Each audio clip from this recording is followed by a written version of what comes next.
Polarizaciones del BJT, análisis de corriente continua.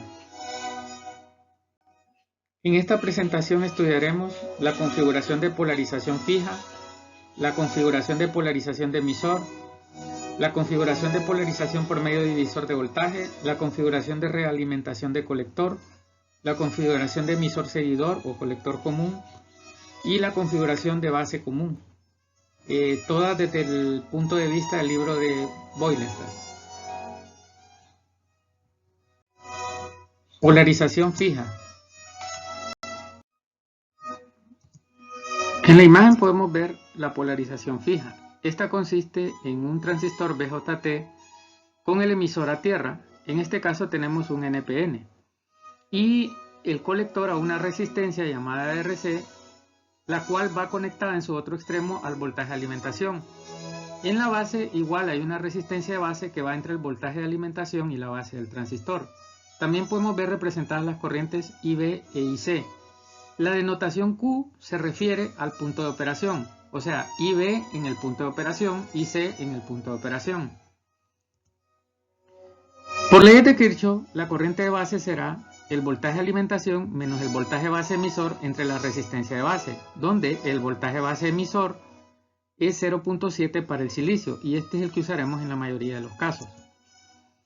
La corriente de colector en un transistor es beta veces la corriente de base. Las condiciones serán de que la corriente de colector máxima será voltaje de alimentación entre RC, ya que no puede haber más corriente en este circuito, ya que violaría la ley de Ohm y las leyes de Kirchhoff. Entonces, nosotros tendremos que la corriente de colector debe ser menor o igual a la corriente de colector máxima. Y si en algún cálculo esto nos da diferente, entonces lo que significa es que el transistor posiblemente esté saturado y que la corriente de colector real será la corriente de colector máxima. Polarización de emisor. El libro de Boylestad llama a esta polarización de emisor. Vemos de que hay tres resistencias RC, RB y RE y un transistor BJT, en este caso NPN, conectados a una fuente de alimentación tal como en la figura. En esta el análisis se hace por partes. En la malla de base nos quedará así: el voltaje de alimentación hacia la resistencia de base, un diodo que es el que hay entre base emisor y la resistencia de emisor. Pero en la resistencia de emisor no solo hay una corriente, en esta hay dos corrientes, que es la corriente de base y la corriente de colector sumadas. Por lo tanto, si nosotros reemplazamos que la corriente de colector es beta veces la corriente de base, nos quedará que esto equivale a tener una resistencia de emisor multiplicado por beta más 1 y solo una corriente, y así nos quedaría la malla de base. De la malla de base podemos concluir que la corriente de base va a ser el voltaje de alimentación menos el voltaje base emisor entre la resistencia de base más la resistencia de emisor multiplicado por un factor beta más 1. A esta resistencia de emisor por beta más 1 se le conoce como resistencia de emisor reflejada hacia la base. Entonces, para esta polarización nosotros tendremos en el colector que el voltaje colector emisor será el voltaje de alimentación menos el voltaje en la resistencia de colector menos el voltaje en la resistencia de emisor. Y el voltaje en la resistencia de colector será la corriente de colector por RC y el voltaje en la resistencia de emisor será la corriente de emisor por RE, por ley de Ohm. Por lo tanto, también tendremos que nuestra IEQ sería beta más 1 veces IBQ y la corriente de colector sería beta veces IBQ, esto por las características de corrientes del transistor. También habrá condiciones. La corriente de colector máxima siempre será mayor o igual a la corriente de colector que nosotros calculemos. La corriente de colector máxima para este será como cortocircuitar el colector y el emisor del transistor. La corriente máxima que habría cuando ocurra esto sería el voltaje de alimentación entre RC más RE. Polarización por medio de divisor de voltaje. Acá podemos ver la polarización por medio de divisor de voltaje. Esta consiste en 4 resistencias, R1, R2, RC, RE y el transistor BJT conectado como en la figura a un voltaje de alimentación.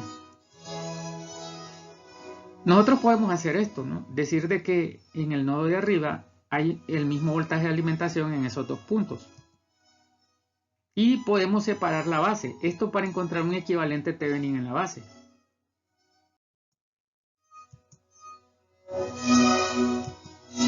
Entonces el equivalente Thevenin nos quedará así.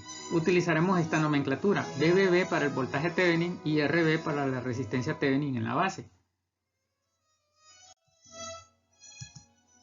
Ahora ya podemos unir nuestro equivalente Thevenin y nos quedará así, donde el voltaje Thevenin o VBB será igual a VCC entre R1 más R2 multiplicado por R2 o la caída de tensión en la resistencia 2. Y la resistencia Thevenin, que nosotros llamaremos R de base, va a ser igual a R1 por R2 entre R1 más R2, que es el paralelo de las 2 resistencias, R1 y R2. En la malla de base, entonces nosotros tendremos un circuito equivalente de base con el equivalente Thevenin, el diodo entre base emisor y la resistencia reflejada del emisor. De lo cual podemos sacar que IBQ es igual a BBB menos BBE, que es 0.7 para el silicio, entre RB más RE por beta más 1 en el emisor. En el colector, por otro lado, nosotros podemos concluir lo siguiente, que nuestra corriente de colector, debido a las características de los transistores, es beta veces IBQ. La corriente del emisor igual será beta más 1 veces IBQ. Nuestro voltaje colector emisor entonces será el voltaje de alimentación menos el voltaje en la resistencia de colector menos el voltaje en la resistencia de emisor. Y siempre habrá condiciones. La corriente de colector máxima que podemos obtener sin violar las leyes de Ohm y las leyes de Kirchhoff será que IC máximo será mayor o igual que la corriente de colector. IC máximo para este va a ser el equivalente de cortocircuitar entre colector emisor y será VCC entre RC más RE. Polarización por realimentación de colector. Acá podemos ver el diagrama de la configuración de realimentación de colector. Notamos que esta tiene 3 resistencias, RC, RE y RF. RF lo que denota es R de feedback en inglés, que es retroalimentación. En esta, para poder resolverla, lo vamos a hacer por partes. Primero encontraremos el voltaje de colector o el voltaje en este punto con respecto al nodo de referencia. Este sería nuestro VC. Aplicando leyes de Kirchhoff, nuestro VC será VCC menos ICQ por RC. Pero nosotros sabemos que en el transistor ICQ es beta veces IBQ. Por lo tanto, el voltaje colector será VCC menos beta veces IBQ por RC. O sea, sustituyendo esto, ¿no? Encontraremos también el voltaje base o el voltaje en este punto con respecto al nodo de referencia. Este será el voltaje base emisor más el voltaje emisor en el punto de operación. Entonces, nosotros sabemos que IEQ en el transistor es beta más 1 veces IBQ. Por lo tanto, el voltaje en el emisor, o sea, en este voltaje, será la corriente de emisor multiplicada por la resistencia de emisor, o sea, beta más 1 veces IBQ por RE. El voltaje base entonces será el voltaje base emisor más beta más 1 IBQ por RE. Entonces, para esta polarización, IBQ debe ser el voltaje colector, el voltaje en este punto, menos el voltaje en este punto, entre la resistencia de retroalimentación. Ya sustituyendo todo lo que habíamos calculado, nos quedará entonces que IBQ es esta expresión, de lo cual podemos despejar y encontrar el valor de IBQ.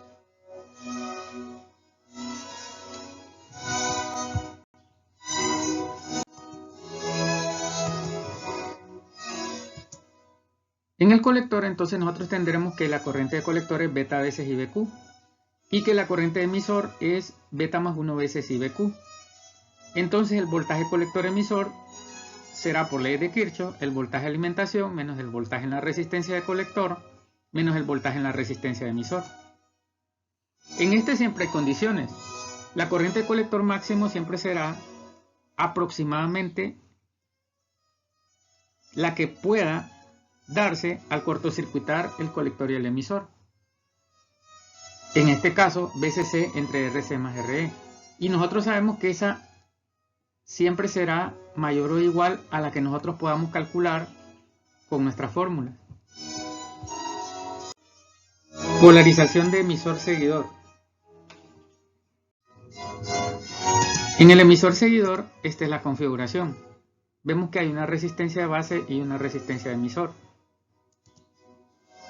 En esta, IBQ será igual al voltaje de alimentación menos el voltaje base emisor entre la resistencia de base más la resistencia de emisor por beta más 1, ya que nos quedará una malla de base similar a la que hemos hecho en los circuitos anteriores.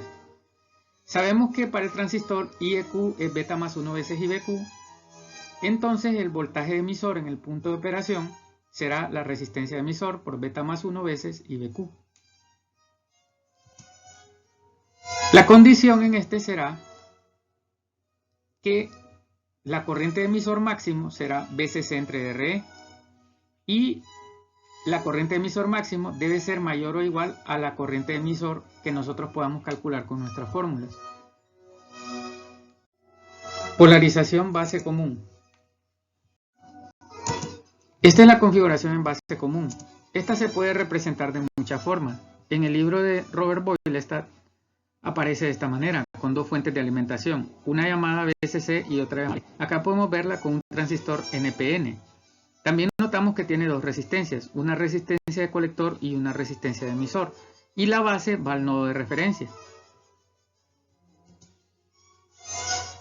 Podemos sacar la siguiente malla en el emisor, o sea, en este punto,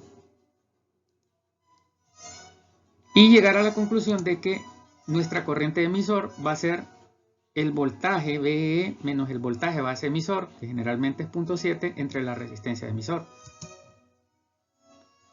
Nosotros sabemos que en un transistor el factor alfa es la relación que existe entre la corriente de colector y la corriente de emisor. Entonces nosotros diremos que la corriente de colector será alfa veces la corriente de emisor. Pero, ¿quién es alfa con respecto a los parámetros del transistor que nos da el fabricante? El fabricante nos da beta o HFE. Alfa es igual a beta entre beta más 1. Por otro lado, el voltaje colector emisor será la suma de los dos voltajes de alimentación menos la caída de tensión en RC menos la caída de tensión en RE. Y la condición será de que al cortocircuitar el colector emisor, mi corriente de colector máxima será BCC más BE entre RC más RE. Y esta siempre será la máxima que se puede dar en ese punto. Surge la pregunta, ¿para qué sirven estas polarizaciones? Pues todas estas polarizaciones sirven para utilizar el BJT como amplificador de señal. Por ejemplo, si nosotros tenemos esta polarización de divisor de voltaje de base, por sí sola no es de mucha utilidad, pero si nosotros agregamos capacitores, un capacitor en la resistencia de emisor,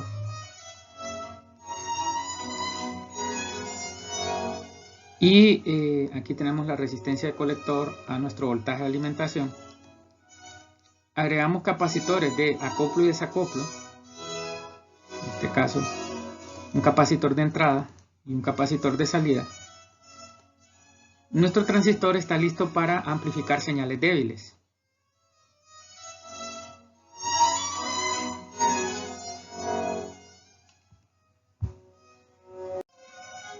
Este tema de los amplificadores de señal débil se verá en otros videos correspondientes a una clase o un curso de electrónica más avanzado.